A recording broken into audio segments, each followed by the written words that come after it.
نحمده ونصلي ونسلم على رسوله الكريم اما بعد فاعوذ بالله من الشيطان الرجيم بسم الله الرحمن الرحيم ان الانسان لفي خسر آمنت بالله صدق الله العظيم بلغ العلا بکماله کشف الدجى بجماله حسنت جمیع خصاله صلوا علیہ وآلہ۔ جو بھی احباب مجھے سماعت کر رہے ہیں مل کر پڑھیے الصلاۃ والسلام علیک یا رسول اللہ، الصلاۃ والسلام علیک یا حبیب اللہ۔ حضرات محترم، ہمارا اسلام بڑا ہی واضح، سونا، پیارا دین ہے۔ اللہ پاک نے ہمارے اسلام کو ہر مذہب پہ برتری اور برکتیں عطا فرمائی ہیں۔ یہی وجہ ہے ہمارا اسلام جو باتیں 1400 سال پہلے بتا رہا ہے وہ باتیں آج ثابت ہو رہی ہیں۔ آج لوگوں نے مینڈ پرکھنے کے لیے مختلف آلات، مختلف گر اور مختلف طریقے اپنائے ہیں۔ عام طور پر سائیکالوجی پر بڑے بڑے لیکچر دیے جاتے ہیں۔ میں سائیکالوجی کا اسپیشلسٹ نہیں ہوں، مجھے اس بات کا اعتراف ہے،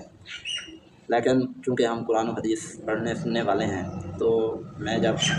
مشکوٰۃ شریف کا مطالعہ کرتا ہوں یا میں اور کتابوں کا مطالعہ کرتا ہوں تو اس نتیجے پہ پہنچتا ہوں، جس فن کو آج سائنسدان بیان کر رہے ہیں، جس فن کو آج ماہرین سائیکالوجی بیان کر رہے ہیں، ہمارے رب نے، ہمارے نبی پاک علیہ السلام نے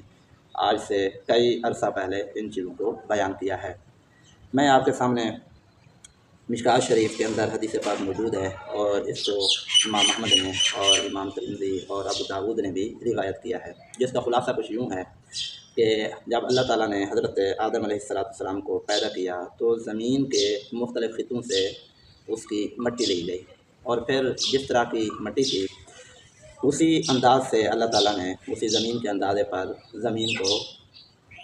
سے جو ہے آدمی کو، یعنی حضرت آدم علیہ السلام کو پیدا فرمایا۔ اب یہ ہے کہ مٹی کہیں سے سفید تھی، کہیں سے سرخ تھی، کہیں اس کے درمیان تھی، اور کہیں کالی تھی اور کہیں نرم تھی، کہیں سخت تھی اور کہیں پاک تھی اور کہیں پلید تھی۔ مختلف مٹیاں جب وہاں سے اٹھائی گئیں تو اللہ تعالیٰ نے اس سب کو اپنے حکم سے جو ہے جمع فرما دیا، اور پھر جب وہ جمع ہو گئی مٹی تو اللہ پاک نے اس سے حضرت آدم علیہ السلام کی تخلیق فرمائی۔ یہ حدیث پاک میں نے مختصر خلاصتاً بیان کیا ہے۔ حضرات محترم، اگر اس حدیث پاک کو میں آپ کے سامنے مختصر لفظوں میں مزید بیان کروں تو میں اس نتیجے پہ پہنچتا ہوں کہ سب سے پہلے یہ بات کہ اللہ تعالیٰ نے اپنے شایان شان ایک مٹھی سے اس مختلف جگہوں سے جو ہے مٹی لے کر پیدائش فرمائی۔ حالانکہ رب تعالیٰ ہاتھوں سے، جس طرح ہمارے ہاتھ ہیں اس طرح کے ہمارے ذات سے پاک ہیں، تو علماء کرام نے یہ ارشاد فرمایا یہاں اصل میں یہ کام حضرت جناب اسرائیل علیہ السلام کے سپرد ہوا۔ انہوں نے ہی مختلف خطوں سے، مختلف جگہوں سے مختلف قسم کی مٹی لی، جمع کی۔ تو یہ کام بندے کا ہے، یعنی اللہ کے فرشتے کا، لیکن اس کی نسبت اللہ کی طرف کی گئی کیونکہ قوت اور طاقت اللہ نے عطا کی ہے۔ تو پتہ چلا بعض کام جو ہم کرتے ہیں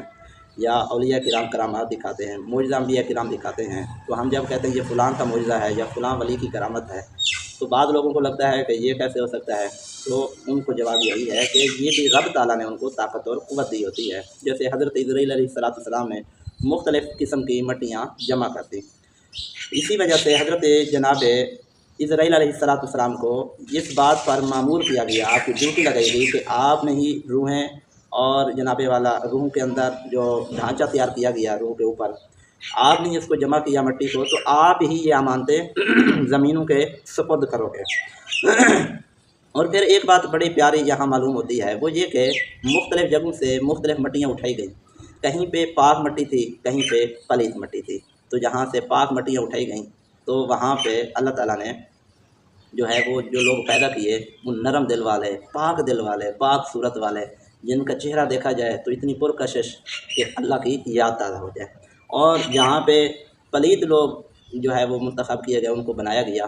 تو ان کی مٹی بھی پلید تھی، جس وجہ سے آپ دیکھتے ہیں کہ گندے منہ کے، گندے دل کے، اور جب بولیں گے تو گالیاں ہی بکیں گے، جب بولیں گے تو غیبت ہی کریں گے، جب بولیں گے تو کسی کی عزت اچھالیں گے۔ تو اس کے پیچھے یہ وجہ بھی ہے کہ ان کی مٹی وہاں سے لی گئی جہاں مٹی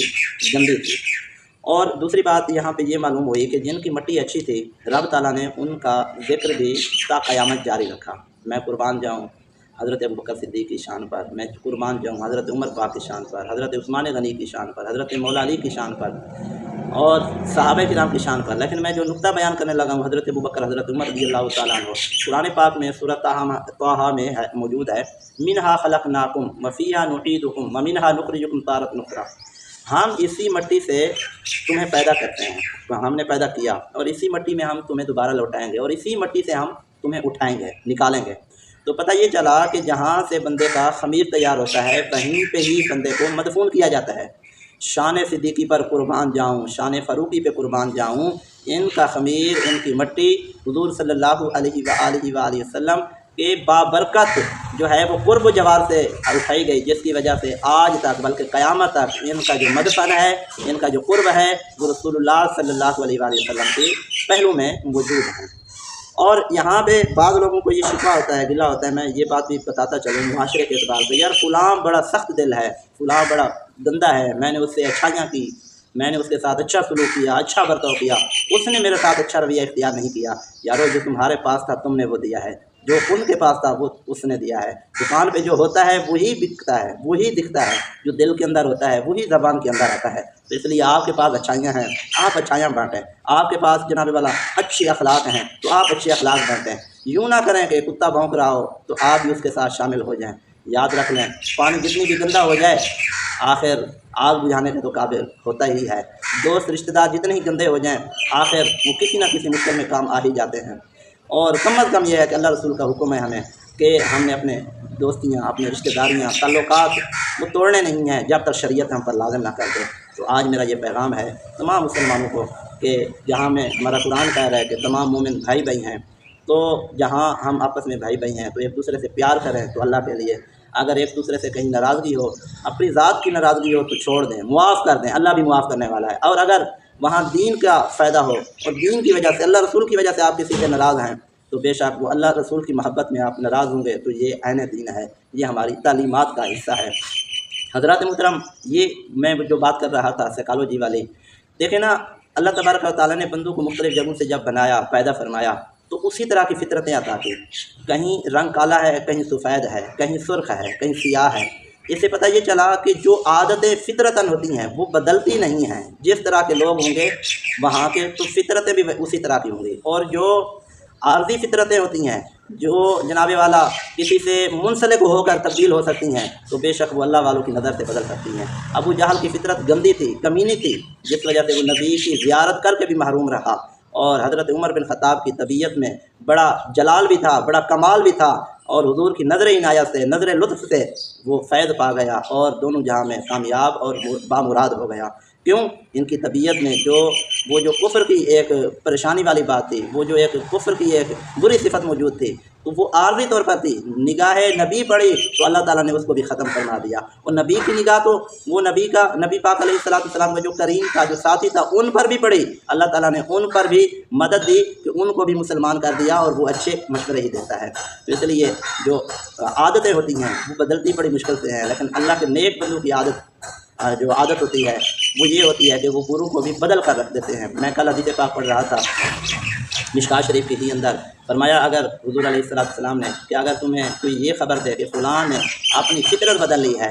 اور وہ فطرت جبلی ہو، وہ پیدائشی اور ایسی فطرت ہو جو ختم نہ ہونے والی ہو، تو فرمایا وہ فطرت نہیں بدلے گی۔ اگر کوئی یہ خبر دے کہ پہاڑ اپنی جگہ چھوڑ کر دوسری جگہ چلا گیا ہے تو پھر یہ مان لینا کہ ہاں یہ ایسا ہو سکتا ہے۔ یعنی یہ سمجھانے کے لیے تھا کہ جو فطرت ہوتی ہے اگر بری اور گندی فطرت ہو تو وہ نہیں بدلا کرتی۔ اس لیے آپ کوشش کریں، خواتین اور شوہر حضرات، ان کے لیے بھی میرا پیغام ہے۔ شوہر کہتا ہے کہ بیوی اچھی نہیں ہے، بیوی کہتی ہے شوہر اچھا نہیں ہے، اور ایک دوسرے سے مقابلہ اور مباحثہ ہو رہا ہے۔ نہیں یارو، جو جس طرح کی کیفیت میں ہے وہ اپنے آپ کو اچھا کرنے کی کوشش تو ضرور کرے، لیکن اگر وہ یہ سوچے کہ جیسا میرا مائنڈ ہے، مزاج ہے، میرے ساتھ جتنے بھی دوست ہیں یا منسلک ہیں اور میرے گھر والی سمیت وہ میرے مزاج کے ساتھ ہی چلیں، تو ایسا نہیں ہوتا، بلکہ کچھ لو کچھ دو، اور کچھ جو ہے وہ مفاہمت، کچھ سمجھوتا، وہ جہاں تک شریعت اجازت دیتی ہے وہاں تک ہم اپنے آپ کو عاجزی کے طور پر رکھیں گے، انشاءاللہ معاشرہ بہترین سے بہترین ہوتا چلا جائے گا، معاشرے میں نکھار آ جائے گا، امن اور پیار آ جائے گا۔ اللہ پاک ہم سب کو عمل خیر کی توفیق عطا فرمائے، آمین بجاہ نبی الامین صلی اللہ علیہ وسلم۔